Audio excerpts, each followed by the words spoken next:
Hello coders, welcome back to another video on coding chemist. So आज के इस video में हम लोग कर रहे होंगे डिस्कस एक न्यू टॉपिक जो कि है variable naming in R language. Now इससे जस्ट प्रीवियस वीडियो में हम लोग ने किया था data types in R language. Okay, so अगर आपने वो वाला वीडियो नहीं देखा है अभी तक सो उसे चेकआउट कर लीजिए, बिकॉज हम लोग जितने भी पुराने अपने टॉपिक्स कवर करते जाएंगे ना वो आगे आपको हेल्प करते जाएंगे। तो अगर आप पीछे के टॉपिक्स कवर नहीं करेंगे तो आपको आगे के जो टॉपिक्स हैं उनको समझने में दिक्कत आ रही होगी, राइट। सो आप पीछे के टॉपिक्स कवर कर सकते हैं।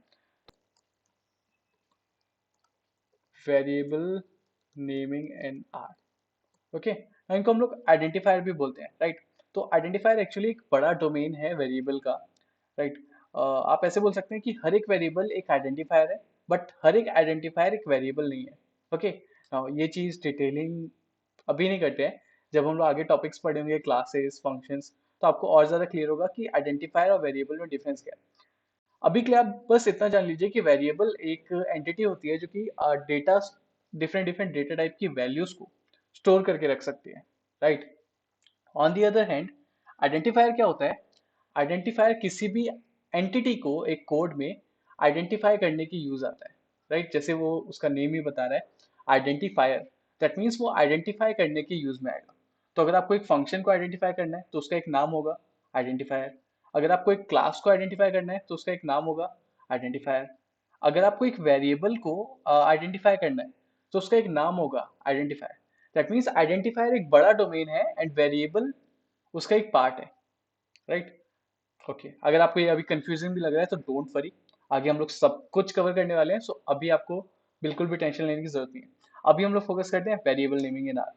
ओके, तो सबसे पहले ये वेरिएबल होता क्या है, मैंने अभी आपको बताया। वेरिएबल एक एंटिटी होती है जो डिफरेंट डिफरेंट वैल्यूज को, डेटा टाइप्स की वैल्यूज को स्टोर करके रखती है एंड वो चेंज भी हो सकती है, राइट।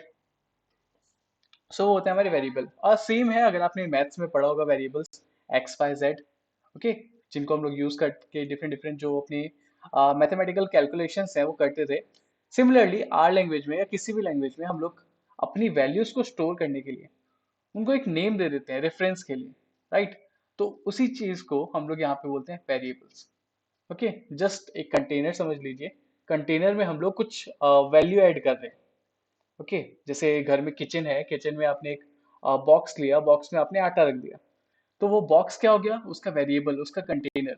और उसके अंदर आटा क्या हो गया? वो उसकी वैल्यू, राइट। हो गया, हो सकता है लेम एग्जांपल हो, बट ओके, आपको एक पॉइंट समझ आ गया होगा कि वेरिएबल होते क्या है। ओके, तो वेरिएबल्स का हम लोग यूज करते हैं अपने वैल्यूज को स्टोर करने के लिए। ओके, तो आप वेरिएबल्स के नेमिंग, दैट मीन्स आप किसी का क्या नाम रख सकते हैं, एक इंसान का क्या नाम रख सकते हैं। एक इंसान के नाम पे आप अल्फाबेट्स यूज कर सकते हैं, राइट।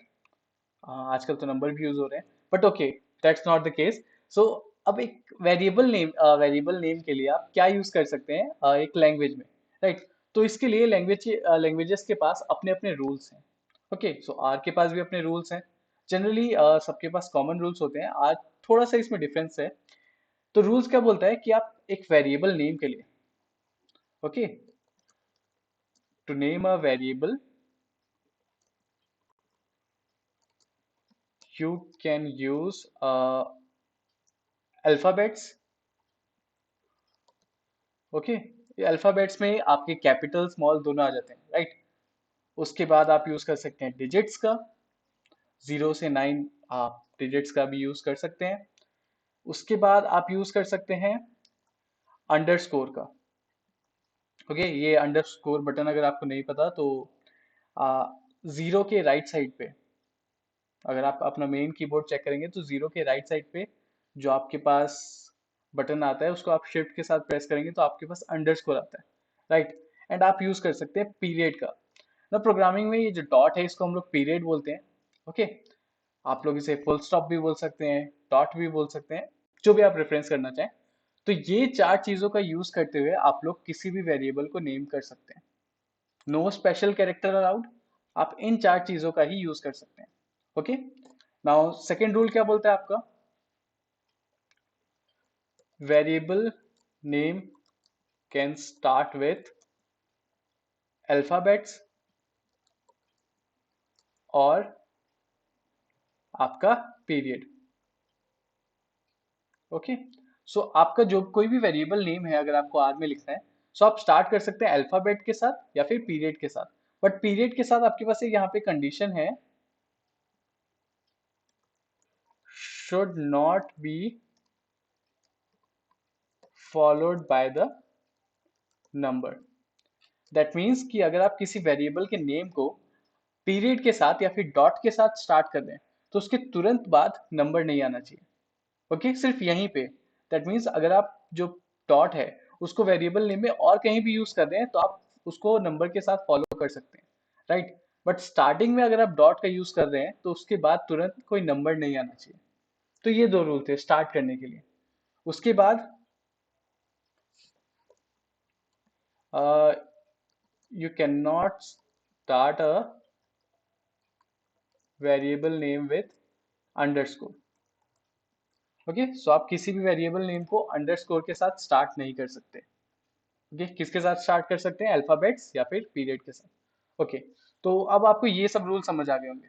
आपके अल्फाबेट में कोई स्पेशल, सॉरी, आपका जो वेरिएबल नेम है उसमें कोई स्पेशल कैरेक्टर नहीं आ सकता, स्पेसेस नहीं आ सकते। क्या क्या आ सकते हैं, alphabets, digits, underscore and period. अब कुछ वेरिएबल एक्चुअली इनिशियलाइज करके ही देख लेते हैं, बना के देख लेते हैं कि कैसे हैं।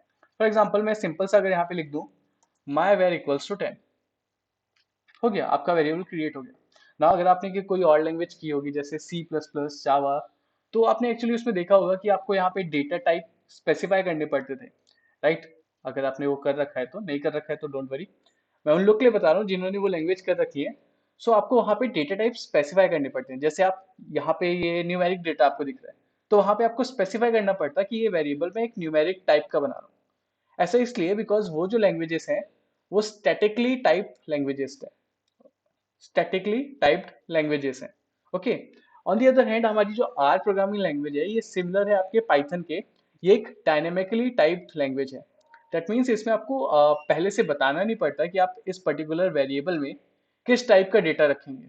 आप जिस भी टाइप का डेटा रखिए वो उसके अकॉर्डिंग अपने डेटा टाइप को मॉडिफाई कर लेगा। ओके, जैसे अभी मैंने 10 लिखा, तो आपको यहाँ पे करके दिखा देते हैं, प्रिंट क्लास ऑफ माई। अगर आपको क्लास फंक्शन याद ना हो, हमने लास्ट वीडियो में देखा था। ओके, जब हम लोग डेटा टाइप्स पढ़ रहे थे तो हम लोग ने मैंने आपको बताया था कि क्लास फंक्शन का हम लोग एक्चुअली यूज करते हैं किसी भी वेरिएबल के डेटा टाइप को फाइंड आउट करने के लिए। तो अभी अगर मैं इस कोड को एग्जीक्यूट करूं तो आप देख सकते हैं न्यूमेरिक आउटपुट आ रहा है। दैट मीन्स कि अभी जो आपका ये जो डेटा टाइप है, जो इस वेरिएबल का माई का डेटा टाइप है वो है न्यूमेरिक। ऐसा क्यों, इंटीजर क्यों नहीं है? क्योंकि इंटीजर के लिए मैंने आपको लास्ट वीडियो में बताया था कैपिटल एल आपको यूज करना पड़ेगा। अब इस कोड को आप रन कीजिए, आपके पास आउटपुट आ जाएगा इंटीजर। सी, सो इस तरीके से आप डिफरेंट डिफरेंट डेटा टाइप्स की वैल्यू को स्टोर करा सकते हैं ना। मैंने पहले से स्पेसिफाई नहीं किया कि माईवेयर में किस टाइप की वैल्यू आएगी, मैं जस्ट यहाँ पे वैल्यू को चेंज कर रहा हूँ एंड आपका ऑटोमेटिकली आपका जो डेटा टाइप है वो चेंज हो जा रहा है। ओके, तो ये डायनेमिकली टाइप्ड है तो वेरिएबल अपने आप ही उसकी वैल्यू को कंसिडर कर ले रहा है कि ओके ये वैल्यू है तो इसका डेटा टाइप ये होगा। ओके, आपको स्पेसिफाई नहीं करना पड़ेगा। ओके, तो ये आपका एक वैलिड नेम हो गया ना। वैलिड नेम के साथ साथ मैं आपको और भी चीजें बता देता हूँ। Assignment, right. फॉर एग्जाम्पल अभी मैंने इक्वल टू का यूज किया है यहाँ पे असाइन करने के वैल्यू।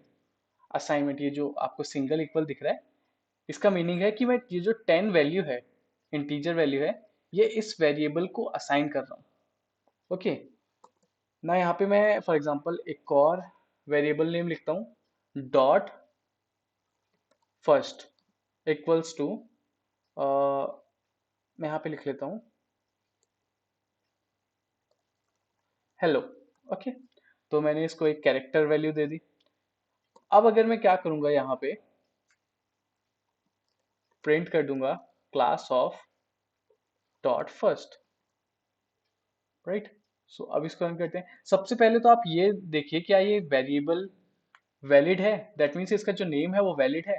तो यहाँ पे हमारे जो रूल्स हैं उसके अकॉर्डिंग आपका अल्फाबेट्स और डॉट के साथ स्टार्ट हो सकता है नहीं। ओके, तो ये डॉट के साथ स्टार्ट हो रहा है, वैलिड है। But dot should not be followed by a number, तो डॉट के जस्ट बाद कोई नंबर आ रहा है क्या, नहीं आ रहा है, तो ये वैलिड है। अब इसको रन करके चेक कर लेते हैं, रन। तो आप देख सकते हैं आपके पास आउटपुट आ गया कैरेक्टर। पहला इंटीजर था ही, सेकंड आ गया कैरेक्टर। तो अब ये जो वेरिएबल है वो कैरेक्टर है, बट अगर यहाँ पे मैं यहाँ पे जैसे 4 लिख देता, नाउ इट बिकेम्स इनवैलिड। मेरे को रन करने की भी जरूरत नहीं है, आप देख सकते हैं यहाँ पे जो मेरे को आर स्टूडियो है वो पहले ही एरर दिखा रहा है, अनएक्सपेक्टेड टोकन फर्स्ट, क्योंकि यहाँ पे डॉट के जस्ट बाद आप कोई भी नंबर यूज नहीं कर सकते, ऐसे आपको रूल बता रहा है, राइट। तो यहाँ पे नंबर हटा दीजिए, आपका एरर ऑटोमेटिकली फिक्स हो जाएगा, राइट। तो इस तरीके से भी आप कर सकते हैं। और यहीं पे मैं आपको एक और चीज बताना चाह रहा था, असाइनमेंट ऑपरेटर। नाउ इस तरीके से भी आप असाइनमेंट कर सकते हैं। ये भी जनरली यूज्ड और वाइडली यूज्ड आपका तरीका है आर प्रोग्रामिंग लैंग्वेज में, किसी वेरिएबल को वैल्यू असाइन करने का। ओके, यहाँ पे आप ये एंगुलर ब्रैकेट और डैश का यूज करते हैं यहाँ पे। ओके, इसके थ्रू आप डायरेक्शन बता सकते हैं, जैसे यहाँ पे ये वेरिएबल है आपका लेफ्ट साइड में, तो आप यहाँ पे बता रहे हैं कि ये जो राइट साइड में वैल्यू है वो इस लेफ्ट साइड के वेरिएबल में स्टोर हो रही है जाके। ओके, इसी को मैं ऐसे भी कर सकता था, फॉर एग्जाम्पल मैं यहाँ पे लिख देता हूँ 234। ओके, अब इसकी मैं वैल्यू डाल देता हूँ, फॉर एग्जाम्पल मैं यहाँ लिखता हूँ second variable. Okay, now print class of second variable. Okay, तो अब अगर मैं इस कोड को रन करूंगा तो मुझे कोई एरर मिलेगा क्या ना? अगर आप हो सकता है यहाँ पे देखें कि लेफ्ट साइड में वैल्यू दे रहा हूँ, राइट साइड में वेरिएबल नेम, तो नहीं, इससे कोई वैल्यू नहीं आएगी। अगर जब तक आप इसको सही तरीके से यूज करते हैं, ये एक काइंड ऑफ डायरेक्शनल ऑपरेटर है आपका, असाइनमेंट, डायरेक्शनल असाइनमेंट ऑपरेटर। तो डायरेक्शन देखिए मैंने सही दी है, लेफ्ट में आपकी वैल्यू है एंड राइट में वेरिएबल है, तो वैल्यू वेरिएबल में जाएगी, that means left to right. तो आपका ये जो डायरेक्शन है वो भी वही शो कर रहा है, लेफ्ट टू राइट। तो ये करेक्ट है। अब इसको एग्जीक्यूट करके देखते हैं। एंड ये जो आपका वेरिएबल नेम है ये भी सारे रूल्स को फॉलो कर रहा है, अल्फाबेट से स्टार्ट हो रहा है, कोई भी स्पेशल कैरेक्टर नहीं है, स्पेसेस नहीं है, अंडरस्कोर है, राइट।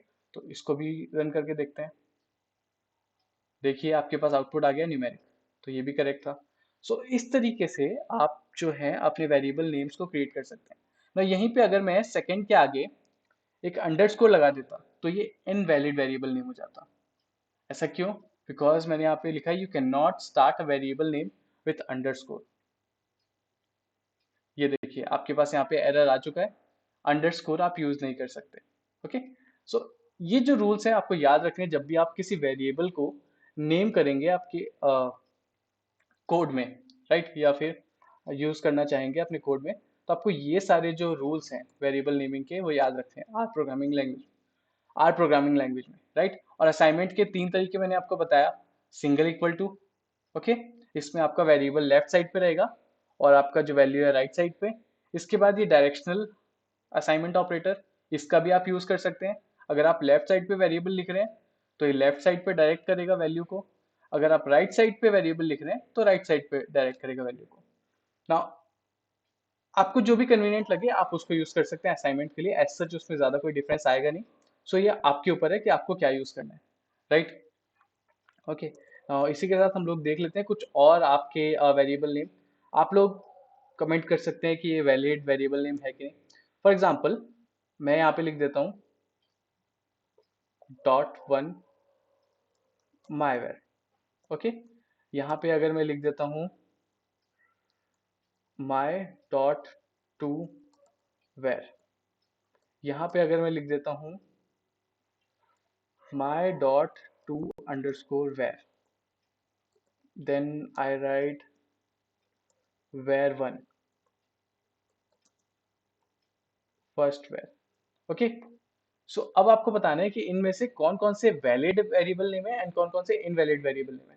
ओके, तो हम लोग डायरेक्टली चेक कर लेते हैं। तो फर्स्ट वाला आप देख सकते हैं डॉट के साथ स्टार्ट हो रहा है एंड फॉलोड बाय नंबर है, तो ये क्या हुआ, इट इज इनवैलिड। सेकंड अगर आप देखेंगे तो इसमें है आपका my.toWhere, तो यहाँ पे भी डॉट है फॉलोड बाय नंबर, बट ये स्टार्टिंग में नहीं है, ये आपको याद रखना है, ये स्टार्टिंग में नहीं है। अगर ये स्टार्टिंग में होता तो इनवैलिड होता, but right now it's completely valid. Okay, और यहाँ पे भी अगर आप देखेंगे तो ये भी वैलिड है। वाई? बिकॉज यहाँ पे my.to उसके बाद अंडरस्कोर आ रहा है, राइट। अंडरस्कोर आप कहीं पे भी एक्चुअली यूज कर सकते हैं, बस स्टार्टिंग में यूज नहीं कर सकते आपके वेरिएबल नेम के। राइट। तो ये भी वैलिड है। और उसके बाद ये आ गया आपका इनवैलिड। क्यों? बिकॉज आप स्टार्ट करें एक वेरिएबल नेम को विथ अंडरस्कोर, तो ये इनवैलिड है ना। लास्ट वाला क्या होगा? लास्ट वाला भी आपका होगा इनवैलिड। ऐसा क्यों? बिकॉज ये एक नंबर से स्टार्ट हो रहा है, एंड आप अपने वेरिएबल नेम को किससे स्टार्ट कर सकते हैं? सिर्फ और सिर्फ एक अल्फाबेट या फिर डॉट से।